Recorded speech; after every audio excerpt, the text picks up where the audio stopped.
ny mofinaina isan'andro atolotry ny mpitandrina rakotina valina maoly.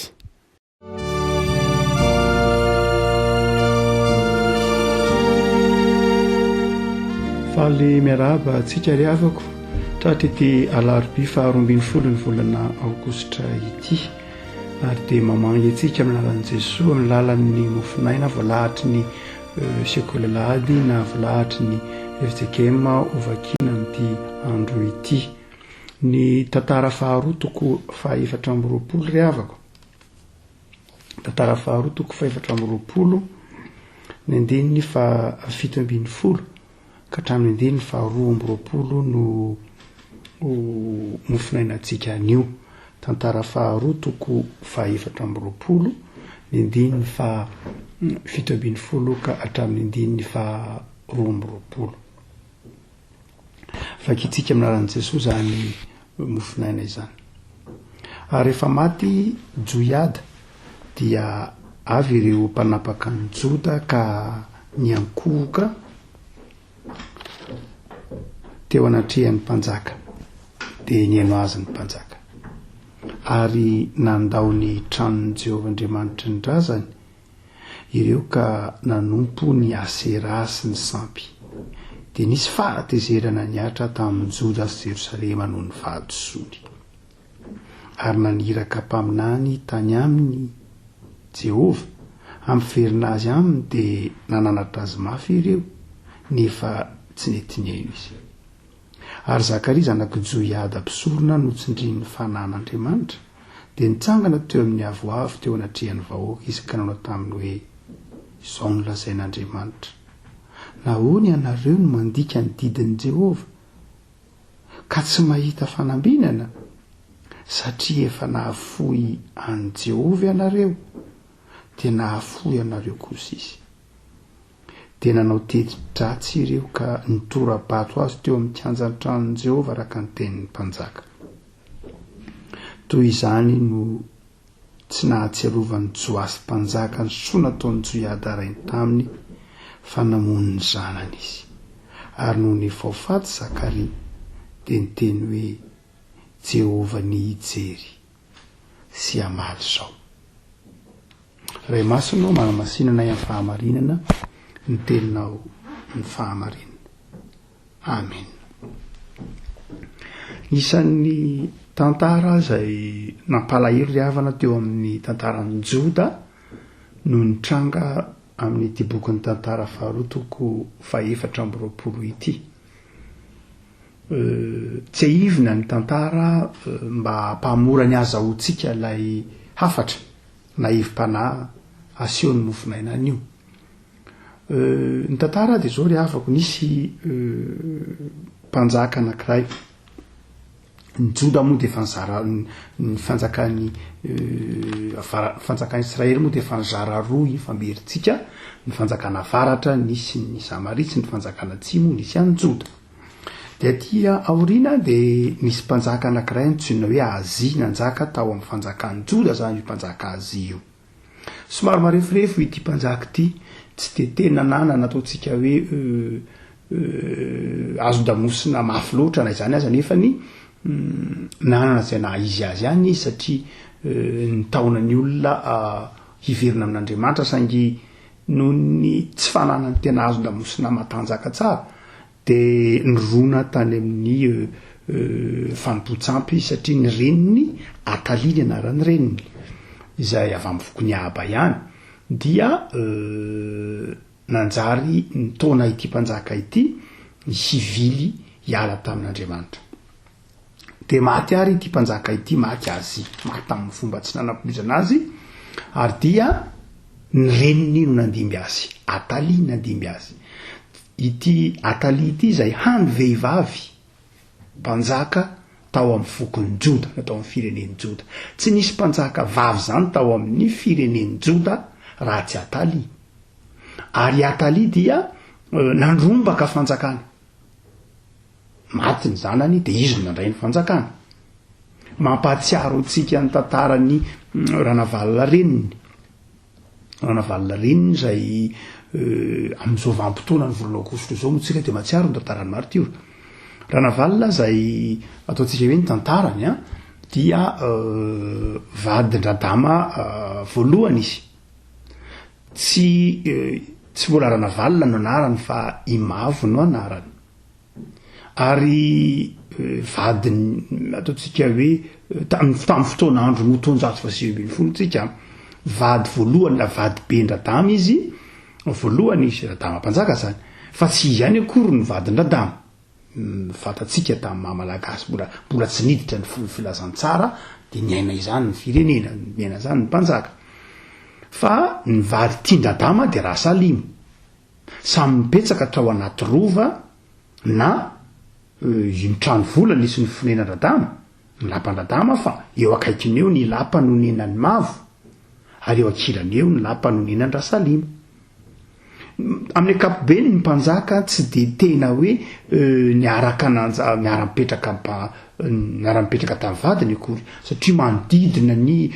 tranon'ny mpanjaka ihany na ny lapan'ny mpanjaka ny vadiny vitsivitsy arak'izay fatany fa ilaina dia Imavo kosa nefa izay zokon-dradama be mihitsy raha mitaona ny resahana fa no niafatra andrenam-ponimerina satria andrenam-ponimerina ihany koa dia nandrombaka fanjakana araka ny fatatsika amin'ny tantara tena nafatra an-dradama ray izy nandafatra an-dradama zany izy ordama mba za tsy tonga teto amin'ny fanjakana raha tsy nray ny Imavo ka isananampy abe dehibe izy ka zao raha mba mety aminao anaka de alay vady Imavo ho fisaorana azy de tsy nampaniny an-dradama satria afatry ny ray aman-dreny de nalay ny vady Imavo ary de nipetraka tao anaty rova Imavo amahavady-dradama azy fa ny vady niterahan-dradama dia Rasalimo fatatsika nalahina avy any amin'ny fanjakany Menabe Rasalimo zay niterahany vavy zay saika ny iverina andimby fanjakana nanamarina kokoa anambady Rakotobe zanakanabaviny io vadiny Raketaka zanak'Radama sy Rasalimo fa rehefa nitranga mampatsiary io tetary mihitsy mantsy mahatonga atsika manao zany fampatsiahivana ny tantara-pirenena zany fa rehefa maty Radama de isan'ny olona ataontsika hoe endry narantsaina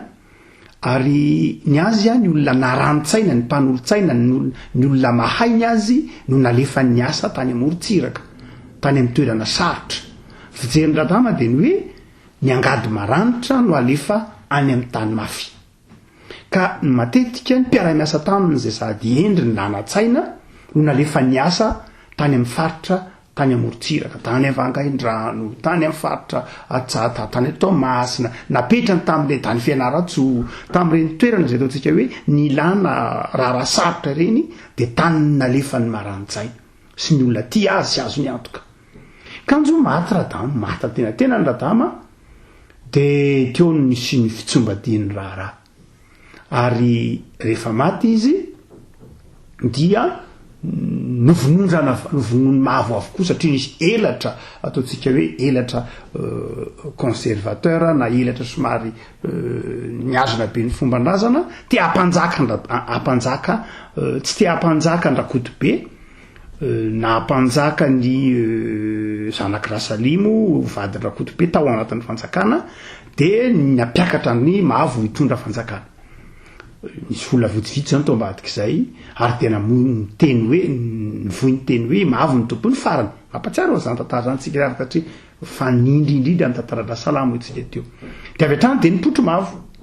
nanao hoe zany mitondra fanjakana fa niafatra andrenam-ponimerina de hoe Mavo ny tompony farany ahoana moa no amin'ny anina andrenam-ponimerina fa hoe Mavo ny tompony hoe Radama no fahatalohan'ny Mavo nefa Mavo ara zokon-Radama be dehibe fa de nivoizina fotsiny hoe Mavo ny tompony farany hono ka de Mavo zany ny mpanjaka de namboarina tolo ny zavatra rehetra ary dia novonona ny fianakavian'ny Radama rehetra zay tokony handeha mpifanjakana novonona tamin'ny fomba mahatsiravina ndreny Radama zanak' Radama ro rehetra nodididina ny Radama de novonoina avokoa ary rehefa voalamina zay rehetra zay vao nolazaina fa ny ambony mpanjaka ary ny mandimby azy de Ranavalona reniny efa vahoman'izay rehetra zay ireo olona tia andradama sakaiky andradama ary isan'ny mpiady mahery nefany de saika tany amorontsiraka mananjary vangaindrano mahajanga tomasina mbola tsy tafakatra n'Antananarivo akory de efa vo iakatra de efa novonoina taminy aialana tsy nanany de efa nitsinaina de novonoina tany no zany dia ranavalina nitondra ny anarana hoe ranavalina imavotsika tsy tsara fa manazava ny fitrakan-javatra fotsiny any ary dia nitondra fanjakana nyrobaka fanjakana izy fa eto kosa de takzay tatakzay no nitranga ry afako malala rehefa maty Iazy dia nandrobaka fanjakana Iatalia ary Iatalia rehefa nandrobaka fanjakana de namerina ny olona ho amin'ny fanompotsampy nitovitovy tamin'ny fitrangan-javatra tamin'ny ranavalina reniny de manao hoe ialana ny fivavahana amin'Andriamanitra fa ndaotsika hiverina amin'ny fomba bavamy sampy sy ny 12 manjaka ty 12 ny fasambazimba sy ny sisa rehetra de niverenina ny reny ary takizay koa nitranga tamin'ity boky tantara faharotoko 420 ity Iatalia nanjaka rehefa maty ny zanany dia lay reniny zanana ty zay tsy ao anatin'ny filarana mihitsy zany tsy ao anatin'ny fandaharana mihitsy ny hoe ny fanjakan'ny Davida de hoentina vehivavy tahaka zany tsy zay loatra ary de rehefa nanjaka Iatalia de novonoiny daholo ny taranaky Davida rehetra tokony hatray fanjakana novonoiny daholo ny taranaky ny zazakely rehetra ny taranaky Davida rehetra tokony handray fanjakana kanso nisy zaza anankiray Joasy ny anarany de io zazakely avy amin'ny taranaky Davida io no nafeniny Joiada mivady mbola zazakely minono no nafeniny tao amin'ny tempoly satria tsy ny Iatalia tsy mivavaka tao amin'ny tempoly toerana tsy hidirany Iatalia mihitsy ny tempoly satria izy nanompo sampy dia i Joiada pisorona nanafina lay zazakely tao amin'ny tempoly de tao no nibeaziny i Joasy beaziny Joiada zany nandritra ny 1 taona nafeniny tao amin'ny tempoly tao zany 1 taona nafeniny izy mivady tao amin'ny tempoly sy manodidina ny tempoly zany ty zaza ity nitezay ary nandritra ny fotoany Iatalia kosa ny manjaka ty vehivavy mpanjaka vavy nampivery nampitodika ny olona tamin'ny sampy ity dia nisy fotoana 7 taona teorina 1 taona teorina de tapa-kevitra amin'izay Joiada mivady fa tonga ny fotoana ampisehoana ny fiarahamonina fa tsy ringana akory ny taranaky Davida ary tsy Iatalia mihitsy ny tokony hitondro satria tsy taranaky Davida izy de napotra naseho vahoaka Joasy mbola 7 taona izy no nasandratsy Joiada lay mpisorona voalaza eto amin'ity antiny mofinainantsika ity no nisorana ty mpisorona be ty ho mpanjaka ary nasehony amin'ny vahoaka manao hoe ity ny taranaky Davida tokony anjaka ity siso raha tsy zany de tapaka ny teny fampanantenana fa Andriamanitra ny teny manao hoe tsy maintsy ny taranaky Davida no mitondra amin'ny fanjakan'ny Joda ary ity mbola misy singany anankiray de napotra ny Joiada ny Joasy nioraka ny olona hoe ela velona ny mpanjaka ela velona ny mpanjaka ary faly ny olona nioraka ny olona nahitany zanaky taranaky Davida nahitany Joasy taitra Iatalia araky ny hitatsika ao amin'ny ao lokely ao taitra Iatalia ny antsoantso nanao hoe fikomina fa nefa rano no de nivonon'ny olona Iatalia satria mazava ho azy tsy mpanjaka tsony izy io nivonon'ny olona ary tena tonga mpanjaka Joasy 7 taona Joasy ny nanjaka ho hita toko eto am-pelatanantsika ity de rehefa nanjaka Joasy de niala zany Iatalia ka tsy taizany mazava ho azy Joasy dia i Joiada izay voalaza teo ray mpisorona nanafina azy no nitaiza azy ary rehefa nitaiza azy i Joiada de inona no nitranga nitaiza azy tamin'ny ataontsika hoe zavatra mahafinaritra nitezany tamin'ny fahatahorana n'Andriamanitra de tsy mahagaga loatra fa nandritra ny tapany voalohany tamin'ny nanjakany Joasy de firenena mpivavaka ny fanjakan'ny Joda zavatra mampitratra avako malala dia izao ny mpitondra matetika ny mpitondra ny mpanjaka zany ao amin'ny fanjakana atsimo na avaratra koa azy indrindra dia atsimo fanjakany joda zany dia izao misy vitsivitsy azo alaina ohatra ireo dia ndraindray tsara ny ampendoana fa iny tenatenan'iny misy zavatra manova azy ary dia lasa miala amin'Andriamanitra izy ary rehefa miala amin'Andriamanitra izy dia matezitra an'Andriamanitra. Matetika izay sary izay foana no ho hita ao amin'ny tantaran'ny mpanjaka io na dia tamin'ny Solomona aza Solomona dia tena tian'Andriamanitra ary tian'Andriamanitra fa teo atenatena ny fiainany dia nisy zavatra nitranga tena atezitra an'Andriamanitra. Rehoboama izay fatatsika zanaka Solomona dia tahaka izany koa ary tsy io ihany koa fa misy tahaka izany koa ohatra hoe tantaran'Ozy ohatra Ozy koa ohatra Ozy mpanjaka dia tena tany amboloha nety tsara teo amin'ny fiainany dia nety tsara fa aty aoriana dia miova izy misy zavatra izay ataontsika hoe misy fivantoetra izay mahatonga azy lasa miala amin'Andriamanitra. Tahaka izany koa ohatra hoe dia ataoko hoe Amazia koa hitantsika eo amin'ny toko 20 mpanjaka faharoa dia olona tena tian'Andriamanitra olona tian'Andriamanitra fa rehefa nandresiny Edomita izy dia niova amin'ny fiainany lasa niova rehefa nisandrana tamin'ny vonahany izy dia niova dia lasa nitotongana indray ny fiainany dia tezitr'Andriamanitra tsy raha tamin'Andriamanitra izy. Ozy araka ny resantsika tao dia rehefa nenatanjaka rehefa nitombo ny heriny dia niala tamin'Andriamanitra ihany koa. Matetika ny mpanjaka rehefa afaka malala dia any amin'ny fiandohan'ny fanjakana na tahaka izany dia matetika izy miorona mifikitra amin'Andriamanitra fa indraindray rehefa eny atenatenany eny misy zavatra mitranga dia miala amin'Andriamanitra izy. Asa noho ny voninahitra io asa noho ny fireharehany io asa noho ny toejavatra maro samihafa dia manjary tezitra amin'Andriamanitra dia alan'Andriamanitra aminy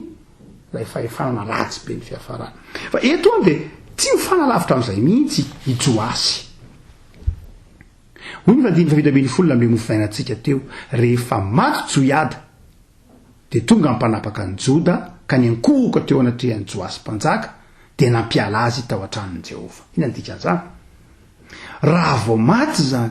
Joiada lay mpisorona be lay nitaizan'ny Joasy lay nanafina azy lay nampianatra azy lay nanome azy ny fahefa nanositra azy ho mpanjaka raha vantany vao maty Joiada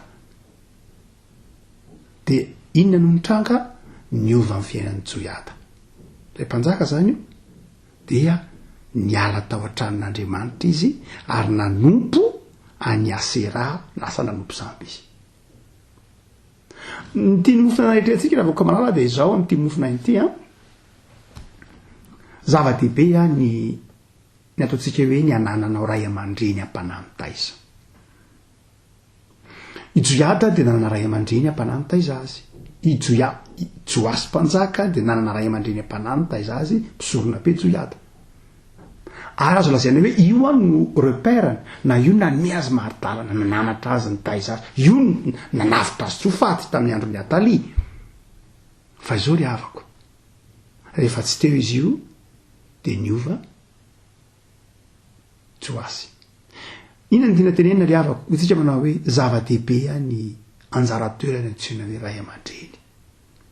Zava-dehibe ny anananao ray aman-dreny mpanolotsaina aminao. Ny ray aman-dreny dia repère na maridalana. Ndraindray tsika tanora na ndraindray ny mpitondra leo amin'ny tenenina ray aman-dreny be taona ianareo koa izany foana aferina foana ny andro koa mety ho izany ndraindray ny tanora tahaka ny Joasy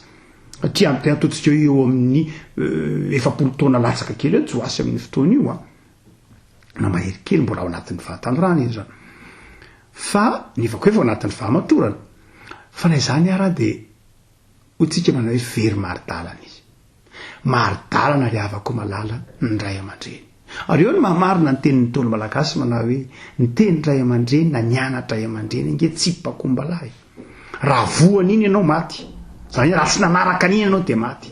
Raha tsy nahavoanao ilay tsy mpakombalahy dia fanina ianao zany hoe afaka ny tenina hoe soa hafa ny aina raha vo ianao zany hoe nanarina fa tsy ny aina de vo de hoe tena maty zany tsy vakombala fa raha ohatra kosa nanarina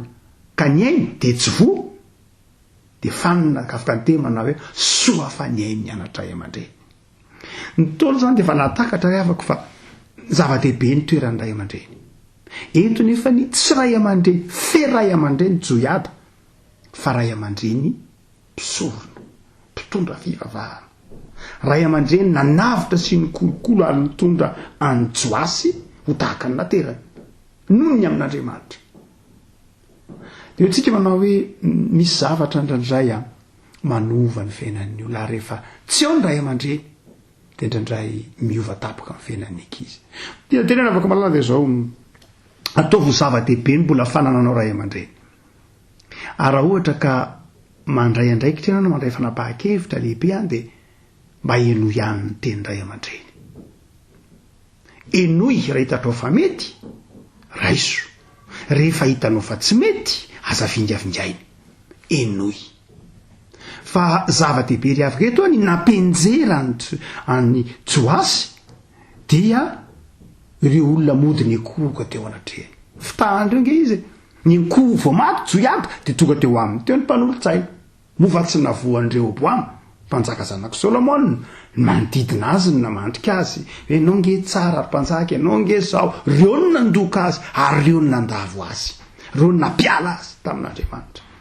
tsy hoe rehefa mpanolotsaina tsy hoe rehefa olona miteny anao hoe tianao tsy hoe rehefa olona fa reny randre mampiala anao amin'Andriamanitra azay ny navoanjo azy afaka malala afatra voalohany ho anao de zao zany tandremo ny fandriky ny fandokatokafan'ny olona anao tandremo fa tsy zay olona rehetra mandoka anao na olona miankoka eo aminao na olona mideraderanao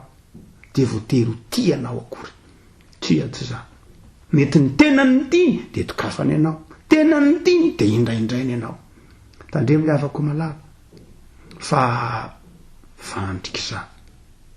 ny voninahitra an'Andriamanitra irery any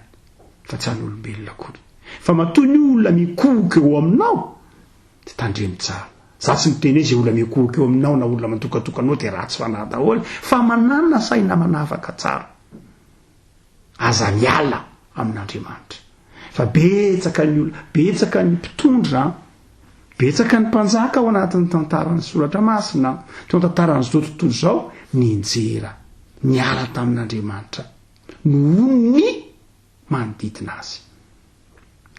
very ray tsy mety miaino ray aman-dreny itsony nandany efatra ray aman-dreny very maridalana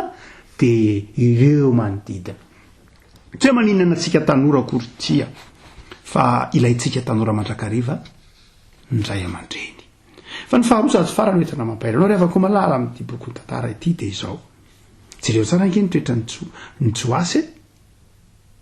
foin'Andriamanitra ve izy tsy foin'Andriamanitra izy fa naniraka olon'Andriamanitra naniraka ny Zakaria izy io Zakaria io Zakaria de zanaky joiada iza le joiada le mpisorona ny taiza any joasy zany hoe lay zanak'ilay olona tena tia azy mihitsy Zakaria io noho ny rahan'Andriamanitra aminany teny manao hoe ory joasy aza manao an'izao ianao mivereny ianao amin'Andriamanitra fa afoin'Andriamanitra nge raha ohatra ka mialamy raha mafoy azy nareo de inona no nitranga Zakaria io zay tsy hafa fa zanak'ilay mpisorona tena tia any joasy fa nyvonoany joasy ity zanaky ty mpisorona ity eritrereto nge zany hoe lay rainy Zakaria nge na nitaiza sy nanabeany joasy mpanjaka nanafina azy tao amin'ny tempoly nametraka azy teo amin'ny fanjakana nitaiza azy amin'ny fahatahorana an'Andriamanitra fa inona no nitranga vokatry ny tolotsaina ratsy vokatry ny fiainonareo manodidina zay ataontsika hoe namoky any joasy de na de le zanak'ilay mpisorona tena ty azy aza de ny vonoan'ny mpanjaka Zakaria io nefa nyzany joiady zany ray aman-dreny be mpisorona be nalevo vitsy zany hoe mpisorona be nalevona tao amin'ny fahasampanjaka vitsy to amin'ny tantarany zanak'Israely fa nalevina tao amin'ny fahasampanjaka izy nalevin'ny olona toy ny milaza fa tena mpanjaka mihitsy Joiada raha zay nazo ijerena tompony olona tsy mitondra fanjakana fotsiny izy fa men'ny olona niaja mbo minahitra ny mpanjaka ity mpisorona be ity nefa ny zanan'io ny viraviraina sy ny vonoan'ity mpanjaka zay mibeaziny afaka malala ataontsika hoe rehefa miala amin'Andriamanitra ny olona